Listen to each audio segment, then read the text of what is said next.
एक बार आप सब मेरे साथ मिलकर बोलिए, जो बोला है सो अभय। आर्य समाज का 150 वर्ष का गौरवशाली इतिहास, वर्तमान में चल रही आर्य समाज की योजनाएं और भावी कार्यक्रम, इन 3 उद्देश्यों को लेकर भारतवर्ष के कोने कोने से पधारे हुए ऋषि दयानंद के सैनिक और विश्व के कोने कोने से पधारे हुए आर्य समाज की पताका को अपने अपने देश में प्रचारित करने वाले आर्यों, आपका जो आना है वो सार्थक कितना होगा, आप कल्पना करिए, आप विचार कीजिए। आप अपने सब सुखों को छोड़कर यहाँ पधारे हैं।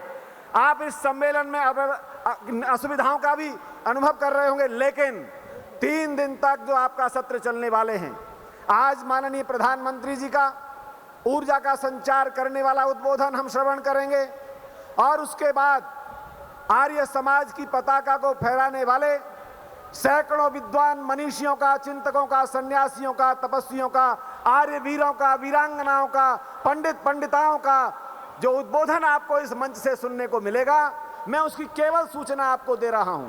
आप यहां से राष्ट्र के समक्ष वर्तमान में चुनौतियां, उन चुनौतियों का चिंतन करते हुए समाधान सुनकर जाएंगे। आप यहां से विश्व की समस्त समस्याओं का समाधान वेद की ऋचाओं से करने का संदेश लेकर जाएंगे। आप यहां से आर्य समाज के द्वारा नारी शक्ति को, मातृशक्ति को जिस कल्याण के मार्ग पर ले जाने का कार्य, जिसकी शिक्षा का कार्य, जिनके संस्कारों के कराने का, उनको अधिकार देने का कार्य, गुरुकुल की आचार्यों के कार्य, उस महिला सम्मेलन में श्रवण करके जाएंगे। आप उन आर्य वीर वीरांगनाओं को, जो हजारों आर्य वीर हमारे देश के कोने कोने में, विश्व के अनेक देशों में अपना कार्य कर रहे हैं, उनके शौर्य प्रदर्शन को देख करके जाएंगे।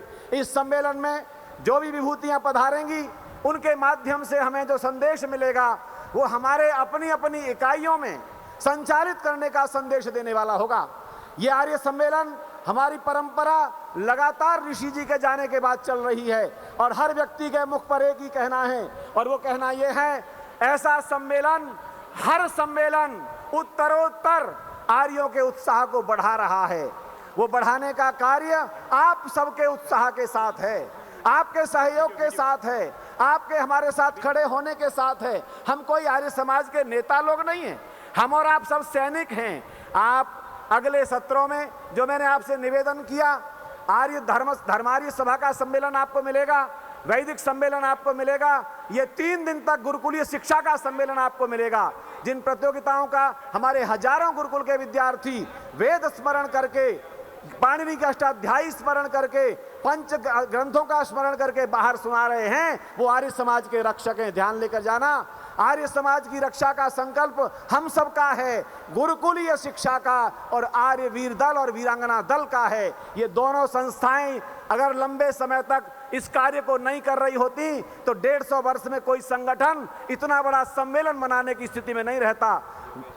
विचार कीजिए, निश्चित रूप से हमारा ये उत्साह और बढ़े इस भाव से प्रधानमंत्री जी के जाने के बाद 3 सत्र यहाँ चलेंगे आज, उनमें भी आप इसी प्रकार से बैठ करके हमारा सहयोग करेंगे। मुझे केवल आपको ये सूचना देनी थी कि हमारा आना सार्थक है और यहाँ से जाना, अपनी समाजों में जाकर कार्य करना सबसे उत्तम सार्थक होगा। इस भावना को लेकर जाएं। हमारे अन्य देशों के प्रतिनिधि जो लगातार हमें अपने देश में किए हुए कार्यों का परिचय दे रहे हैं, उसी क्रम में मैं अनुरोध कर रहा हूँ, ऑस्ट्रेलिया जैसे देश में आर्य समाज की पताका को फहराने वाली हमारी जो टीम है, उसका नेतृत्व करने वाले आदरणीय भाई योगेश आर्य जी हमारे बीच में खड़े हैं। मैं चाहूँगा कि आप बताएं कि ऑस्ट्रेलिया के अंदर अन्य देशों में जो कार्य हो रहे हैं, ऑस्ट्रेलिया में आप जो कार्य कर रहे हैं, आदरणीय योगेश आर्य जी।